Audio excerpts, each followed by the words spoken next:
নমস্কার বন্ধুরা, আমার চ্যানেলে সবাইকে স্বাগত। শীতকাল মানেই পিঠে পুলির টাইম। এই সময় পিঠে খেতে দারুণ লাগে, সাথে খেজুর গুড়। তো আজকে আমি বানাচ্ছি সিদ্ধ পিঠে। আশা করছি আপনাদের সকলের খুব ভালো লাগবে। তার জন্য আমি একটা বড় বাটিতে, ছোট বাটির 1 বাটি সিদ্ধ চালের গুঁড়ো নিয়েছি।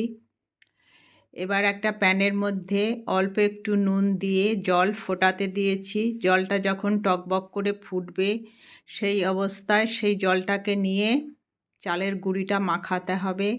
কেননা গরম জল দিয়ে চালের গুঁড়ি মাখলে পিঠেগুলো নরম হবে। প্রথমে চামচে করে একটু মাখিয়ে নেব, কেন এটা গরম।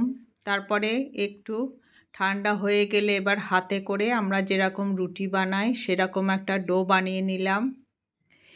এবার পিঠের ভেতরে যে পুরটা দেব সেটা তৈরি করব। তার জন্য আমি এখানে হাফ লিটার দুধকে দেখুন ঘন করে নিয়েছি। এবার এর মধ্যে আমি আমার কাছে কিছু মাখা সন্দেশ ছিল সেটা দিয়ে দিলাম। এবার কন্টিনিউ এটাকে নাড়তে হবে, নেড়ে নেড়ে এটাকে ঘন করতে হবে। গ্যাসটা এই সময় মিডিয়ামে রাখতে হবে। কিছুক্ষণ ধরে এইভাবে ঘোরাতে ঘোরাতে এটা শুকনো হয়ে যাবে। দেখুন এটা শুকিয়ে গেছে। ঠান্ডা হয়ে গেলে আরও একটু শক্ত হয়ে যাবে। তো এবার গ্যাস বন্ধ করে দিলাম। এবার যে পিঠের ডোটা বানিয়েছিলাম সেখান থেকে অল্প একটু নিয়ে এইভাবে হাতে গোল করে নেব। তারপরে বাটির মতো শেপ করে নেব।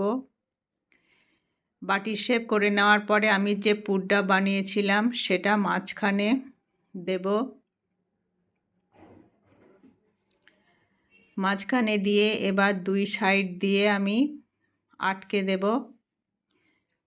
আপনারা সবাই পিঠে বানাতে জানেন, কিন্তু আমি যেভাবে বানাই সেইটাই শেয়ার করেছিলাম। খেতে কিন্তু দারুণ হয়েছিল। শীতের সন্ধ্যায় এরকম খেজুর গুড়ের সাথে পিঠে খেতে কিন্তু দারুণ লাগে। এইভাবে দেখুন মুখটা আটকে দিলাম এবং সাইডগুলো একটু যদি খুলে যায় তার জন্য মুড়ে দিলাম। অনেকে লম্বা করেও করেন, গোল করেন, তো আমি 3টে শেপে এখানে পিঠেগুলো বানিয়ে নিলাম। কিছু গোল করলাম, কিছু এইভাবে পাতলা একটু চ্যাপটা করলাম, আর 2 পিস আমি গোল করে নিয়েছি।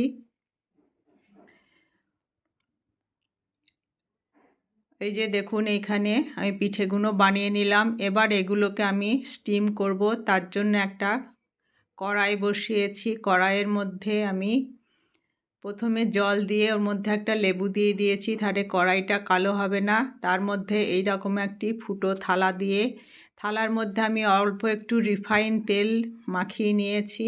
তাহলে পিঠেগুলো যখন সিদ্ধ হয়ে যাবে এগুলো লেগে যাবে না। এবারে পিঠেগুলোকে সব সাজিয়ে দিলাম। জলটা কিন্তু ভালোভাবে ফুটিয়ে নিতে হবে। এবার ঢাকা দিয়ে এবার গ্যাসটা সিম করে 15 মিনিট মতো স্টিম করলেই পিঠেগুলো হয়ে যাবে। দেখুন পিঠেগুলো পুরো ফুলে গেছে, দেখতেও কত সুন্দর লাগছে। এবার খেজুর গুড়ের সাথে সার্ভ করলাম। পিঠের রেসিপি যদি ভালো লাগে লাইক, কমেন্ট, শেয়ার করে আমার পাশে থাকবেন বন্ধুরা। আজ এখানেই শেষ করছি। সবাই ভালো থাকবেন, সুস্থ থাকবেন। Bye bye.